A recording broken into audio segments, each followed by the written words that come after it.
வணக்கம். ஒரு படத்தில் ஒரு டயலாக் வரும். இருக்கிறவனுக்கு இல்லாதது கவலை, இல்லாதவனுக்கு இருங்க யோசிச்சு சொல்கிறேன். இல்லாதவனுக்கு இல்லாத கவலை, இருக்கிறவனுக்கு இருக்கிறத எப்படி காப்பாற்றிக்கணுன்ற கவலை அப்படின்னு. எல்லாமே இருந்தும் சில நேரம் நமக்கு மனசு கஷ்டமாக இருக்கும், காரணமே இல்லாமல். ஏன் இப்படி பண்ணுறாங்க, ஏன் இப்படி நடந்துக்கிறாங்க, ஏன் இந்த மாதிரி பேசுகிறாங்க, நம்ம தான் தப்பா இல்லை நம்மக்கிட்ட பழகுறவங்க தப்பா அப்படின்னு யோசிக்கணும்.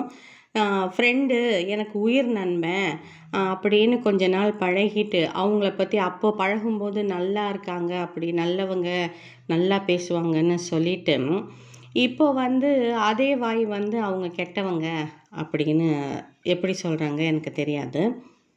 நான் எப்படின்னா, எவ்வளோதான் அழுதாலும், எவ்வளோதான் கஷ்டமாக இருந்தாலும் கண்லேருந்து தண்ணி போயிட்டே இருக்கும். நான் சாப்பாடு மட்டும் சாப்பிட்டுட்டே இருப்பேன். சாப்பாடு வேண்டான்னு சொல்ல மாட்டேன், சாப்பிடாம பட்னியாகவும் இருக்க மாட்டேன்.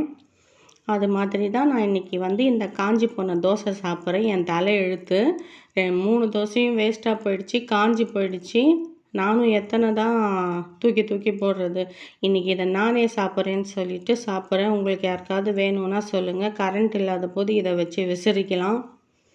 அப்படி இருக்குது தோசை. இவ்வளோ வருத்தத்துலேயும் இந்த செடியை காப்பாற்றுறதுக்கு இது ஒரு தனி வேலை எனக்கு. இதுக்கு துடைக்கவும், பவுடர் அடிக்கவும், கொண்டு போய் வெயிலில் வைக்கவும், மறுபடியும் கொண்டு உள்ளே வைக்கவும், இது ஒரு பொழப்பு எனக்கு. அதனால் பழகும்போது யோசித்து பழகுங்க, பிடிச்சா பழகுங்க. பழகுனதுக்கப்புறம் அவங்க கெட்டவங்க, அவங்க இந்த மாதிரி பண்ணிட்டாங்க, அந்த மாதிரி பண்ணிட்டாங்கன்னு சொல்லாதீங்க. அதுக்கு பழகாமல் இருக்கிறதே நல்லது. எங்கேயோ இருக்கிறோம், 2 வார்த்தை மனசுக்கு ஆறுதலாக பேசினா அது ஒரு சந்தோஷம் கிடைக்கும். அது இல்லாமல் நீ பொறாமை, நான் பொறாமை, எதுக்குங்க பொறாமை? யார் உழைச்சி யாருக்குங்க தரப்போகிறாங்க? யாரோட காசில் யார் உட்காந்து சாப்பிட போகிறாங்க? அவங்கவுங்க உழைக்கிறாங்க, அவங்கவுங்க சாப்பிட்றாங்க, அவங்கவுங்க கஷ்டப்படுறாங்க. நைட்டு பகலும் கஷ்டப்பட்டு நீங்கள் முன்னேறினா எங்களுக்கு சந்தோஷம்தான். அதனால எங்களுக்கு என்ன வருத்தம் இருக்குது? இதில் வார்த்தையை தயவுசெய்து விடாதீங்க. வார்த்தையை வார்த்தை ரொம்ப பெருசு காயம் கொடுக்குது மனசுக்கு. வார்த்தையை விடாதீங்க. நான் ஏதாவது தப்பாக பேசியிருந்தா கமெண்ட் பண்ணிட்டு போங்க. நன்றி. பாய்.